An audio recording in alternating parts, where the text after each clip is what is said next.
Case Kerala രാഷ്ട്രീയ ചരിത്രത്തിലെ ഏറ്റവും നാണം കെട്ട സംഭവമാണ്.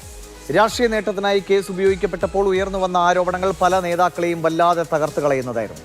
ഇപ്പോൾ വീണ്ടും അന്നത്തെ അനുഭവങ്ങൾ ചർച്ചയിലേക്ക് വരികയാണ്.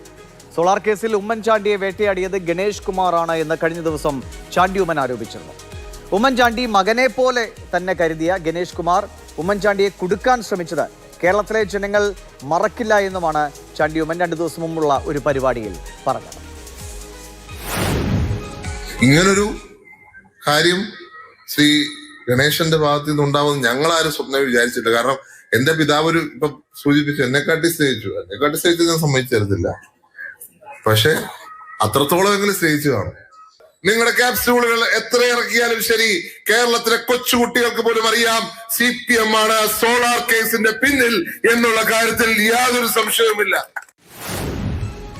എന്നാൽ ചാണ്ടി ഉമ്മന്റെ ആരോപണത്തിന് ഗണേഷ് കുമാർ ഇന്ന് മറുപടി നൽകുകയാണ്. ഉമ്മൻചാണ്ടി തന്നെ ദ്രോഹിച്ചതിന് കണക്കില്ല. തന്റെ കുടുംബം തകർത്തു, മക്കളെയും തന്നെയും 2 വഴിക്കാക്കിയതും ഉമ്മൻചാണ്ടിയാണ്. വായിൽ കമ്പിട്ടാൽ പഴയ കഥകൾ പറയുമെന്നും ഗണേഷ് കുമാർ മുന്നറിയിപ്പ് നൽകുന്നു. കൊട്ടാരക്കര കോടതിയിൽ എനിക്കെതിരെ ഒരു കേസ് കൊണ്ടുകൊടുത്തിട്ടുണ്ട്. കുറെ കാലമായിട്ട് നടത്തിയ ഒരു തെളിവോ ഒരു വക്കീലോ അവിടെ ഹാജരാവില്ല. എന്താണെന്നറിയോ വെച്ചേക്കുന്നത്? ഈ ഇലക്ഷൻ വരുമ്പോൾ അത് കുത്തിപ്പോക്കാനാണ്. ഈ ഇലക്ഷൻ വരുമ്പോൾ ഉമ്മൻചാണ്ടിയെ ദ്രോഹിച്ചു എന്ന് പറഞ്ഞ പുതിയ കഥ.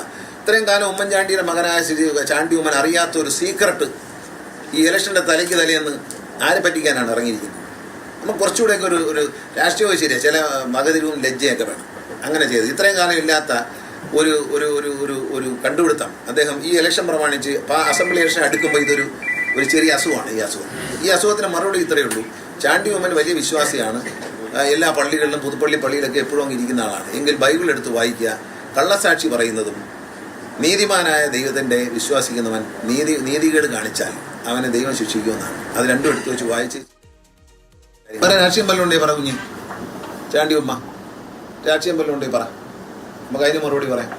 ഉമ്മൻചാണ്ടി എന്നെ ദ്രോഹിച്ചതിന് കുഴപ്പമൊന്നുമില്ല.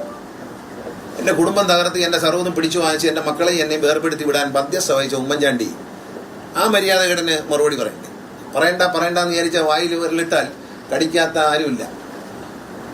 അത് ഓർത്താ നല്ലത്. വായിൽ വിരലിടരുത്. ഞാൻ പഴയ കഥകളൊക്കെ പറയും. എൻ്റെ കുടുംബം തകർത്ത് എൻ്റെ മക്കളെയും എന്നെയും വഴിയാധാരമാക്കി 2 വഴിക്കാക്കിയ ദുഷ്ടത്തരത്തിന് ഉമ്മൻചാണ്ടി മറുപടി പറയും. ഉമ്മൻചാണ്ടിയുടെ മകൻ മറുപടി പറയും. മേലിൽ ഇത് പറയരുത്. പറഞ്ഞാൽ ഡേഞ്ചറസ് ആയിരിക്കും. എനിക്കും പറയാനുണ്ട് ചെയ്ത ചതികളൊക്കെ. ആരെയാ ചതിച്ചതെന്ന് ജനങ്ങൾക്ക് മനസ്സിലാക്കും.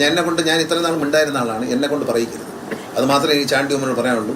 കള്ളം പറയുന്നതും കള്ളസാക്ഷി പറയുന്നതും, ഇലക്ഷൻ ആരെങ്കിലും സഹായിക്കാൻ വേണ്ടി ഒരു സ്ഥലത്ത് വന്നിറങ്ങിയിട്ട് ഇല്ലാത്ത കാര്യങ്ങൾ പറഞ്ഞുണ്ടാക്കി ജനങ്ങളെ ഇത് കഴിഞ്ഞ ദിവസം പറഞ്ഞില്ലേ.